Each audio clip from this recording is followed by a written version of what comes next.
Welcome to The Explainer. Today, we're diving into a genuinely inspiring, highly actionable roadmap straight from Marie Nadine Gaston's work, Dream Seekers, The Road to Rediscovering Your Dream. This explainer has one very specific, incredibly powerful mission, helping empty nester women reclaim those unfulfilled ambitions they might have put on hold for, decades.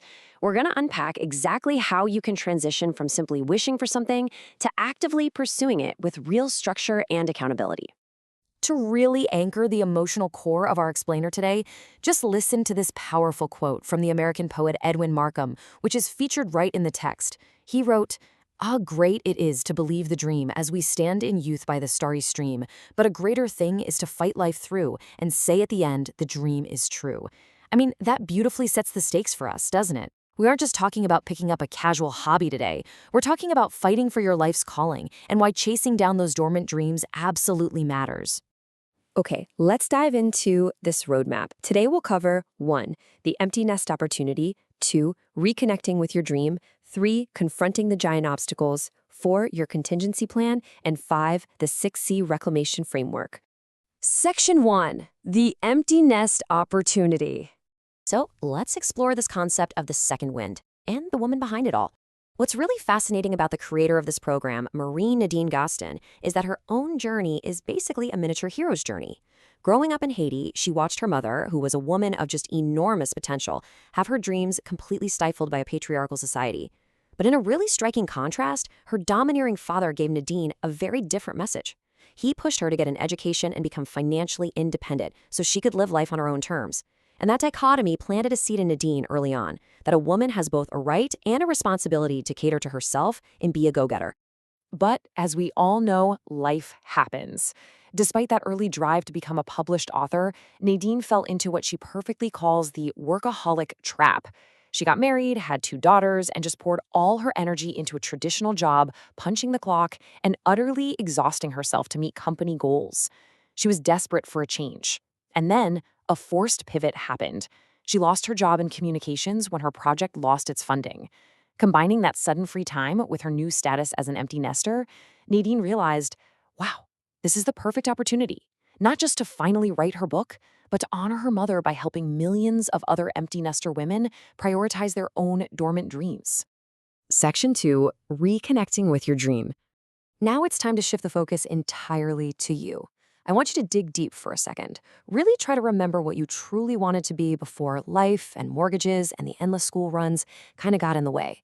A core concept from the source text is that while we grow older, our capacity to dream literally never expires. To dream is to give wings to your soul.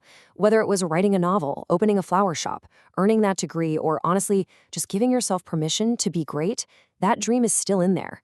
We just have to allow ourselves to find it and emotionally reconnect with that pure, unburdened childhood aspiration. But here's the catch. A dream without a goal is completely invisible. It just stays locked up in your head. So the absolute crucial point is moving from wishing to planning. The source lays out a really compelling ROI, return on investment, for setting structured goals. Goal setting gives you greater direction, so you aren't just tossed around by the whims of life. It provides greater focus to clear the daily noise. You get increased productivity, higher motivation to finally beat that procrastination, a real sense of achievement, and built-in accountability. And honestly, my personal favorite on this list, celebration. It gives you the absolute perfect excuse for a well-deserved reward. Section 3, confronting the giant obstacles. Now, we have to acknowledge that this path isn't easy. You have to face the reasons why you've been putting yourself last all these years. When asked what's stopping them, most people immediately cite time and money. But actually, scratch that. The author reframes those surface excuses as merely priority issues. Think about it. The kids are in college, some of your time is finally freed up. This is about prioritizing your me time. The true stealthy saboteurs here are your internal obstacles. We're talking about fear, self-doubt, lack of focus, and that ever-powerful beast, perfectionism. In fact, Nadine admits her own perfectionism kept her stuck on a novel she started way back in 1997. These internal barriers operate completely under the radar until suddenly we're miles away from our goal. So how do we shatter those internal barriers? Well, the author delivers a direct, empathetic, but very intense challenge. What will be written on your tombstone? This is all about considering the bitter pill of regret. What is the ultimate, devastating price of resounding inaction? The text poses a heavy question. What if you're entirely wrong about having an endless amount of time left? Just imagine a legacy that reads, "Here lies my hopes and dreams." That's a gut punch, right? The author notes that ignoring your soul's calling doesn't just hurt you, it literally robs your family and your community of your footprint, of your unique legacy. Failing to pursue your dream means missing the opportunity to show your children that dreams are actually worth fighting for. As the text argues, unfulfillment is just not a price you should ever be willing to pay. Section 4. Your contingency plan. All right, so how do we avoid that bitter pill? This is where we pivot from the pain of regret to the tactical solution.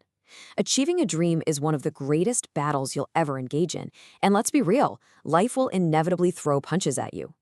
To stay light on your feet, to dodge, duck, and block, you absolutely need to build a contingency plan.